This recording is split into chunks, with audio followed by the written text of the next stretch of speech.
ایک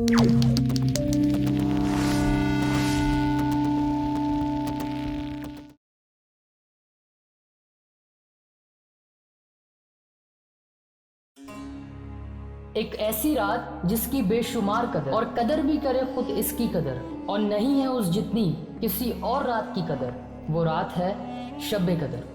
شب قدر کیا ہے؟ شب قدر دراصل اس رات کا نام ہے جس میں اللہ رب العزت کی جانب سے آئندہ سال کی شب قدر تک کے تمام مقدرات اور مخلوق کے حق میں ہونے والے رزق اور موت و حیات کے فیصلے فرشتوں کے سپرد کر دیے جاتے ہیں۔ یہ وہ عظیم رات ہے جو 1000 مہینوں سے بہتر ہے۔ اس رات میں کی جانے والی ہر ایک عبادت 1000 مہینوں کی عبادت سے افضل ہے۔ تو کسی نے کہا نا کہ راتیں تو سبھی اللہ کی ہیں، پھر ہر رات شب قدر کیوں نہیں؟ تو کہا کہ اگر ہر رات شب قدر ہوتی تو پھر شب قدر کی کوئی قدر نہ ہو۔ تم کیا جانو شب قدر کیا ہے؟ کیسی رات لوگو؟ 1000 سال سے بہتر یہ نور کی برسات لوگو۔ شب قدر اللہ کا انعام ہے، جو مانگنا ہے مانگ لو مومنو، تفرقے میں نہ پڑو، اللہ کی رسی مضبوطی سے تھام لو مومن۔ آخر شب قدر ہمارے لیے ہی کیوں بنائی گئی؟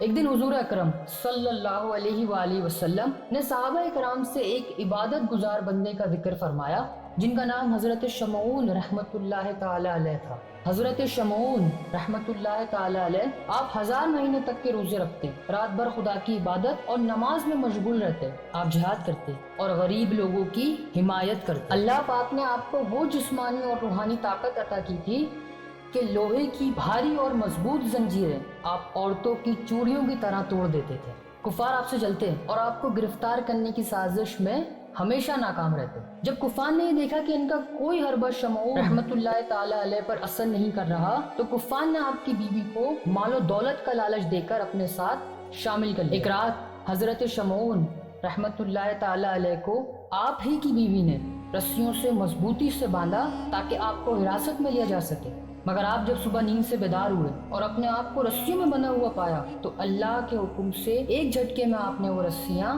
توڑ دی، اور آپ نے اپنی بیوی سے پوچھا کہ مجھے کس نے باندھا تھا؟ تو وہ ہوشیار بیوی اپنی وفاداری کا ثبوت دیتے ہوئے بولی کہ میں تو آپ کی طاقت کا اندازہ کرنا چاہتا۔ اچھا، چند دنوں کے بعد پھر ایک رات آپ کی بیوی نے آپ کو حراست میں لینا چاہا، مگر اس بار اس نے آپ کو زنجیروں میں جکڑ دیا۔ نیند سے بیدار ہوتے ہی جب آپ نے اپنے آپ کو زنجیروں میں جکڑا ہوا پایا تو اللہ کی دی ہوئی طاقت سے ایک جھٹکے میں آپ نے وہ زنجیر بھی توڑ دی، اور آپ کے سوال کرنے پر آپ کی بیوی نے بات ٹال دی اور کہا کہ میں تو بس آپ کی طاقت آزما رہی تھی۔ یہ بات سن کر آخر کار حضرت شمعون رحمت اللہ تعالی علیہ نے اپنا ایک راز اپنی بیوی کو بتایا۔ آپ نے کہا کہ میں ولی ہوں اور دنیا کی کوئی چیز مجھ پر اثر نہیں کر سکتی، ہاں مگر میرے بال، آپ کے بڑے بڑے بال تھے، اور آپ نے کہا کہ میرے بال ہی میری طاقت اور میری کمزوری۔ آپ کا یہ راز جان کر آپ کی بیوی نے ایک رات آپ کو بالوں سے ہی باندھ دیا اور آپ کی ناک کان کاٹ دی گئی اور آپ کی آنکھیں نکال لی گئیں۔ اللہ کے ولی پر ظلم کرنے کی وجہ سے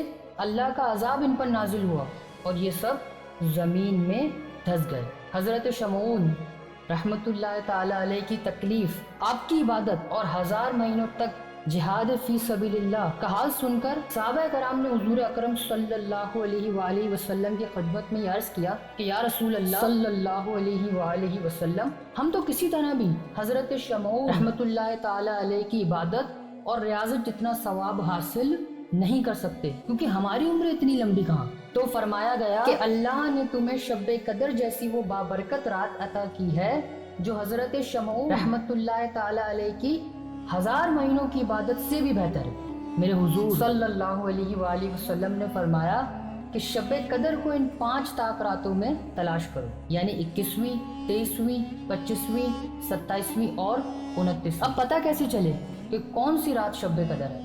تو جس رات شب قدر ہوگی وہ شب صاف، شفاف، چمکدار اور کھلی ہوگی۔ جس رات شب قدر ہوگی اس رات میں نہ تو زیادہ گرمی اور نہ زیادہ ٹھنڈک۔ اس رات آسمانوں کی طرف سے دیکھنے سے نور زمین کی طرف آتا معلوم ہو۔ جس رات شب قدر ہوگی اس کے اگلی صبح کے سورج میں تیزی نہیں ہوگی، اور جس رات شب قدر ہوگی اس رات قدرتی طور پر اہل ایمان کا دل عبادت میں لگے گا۔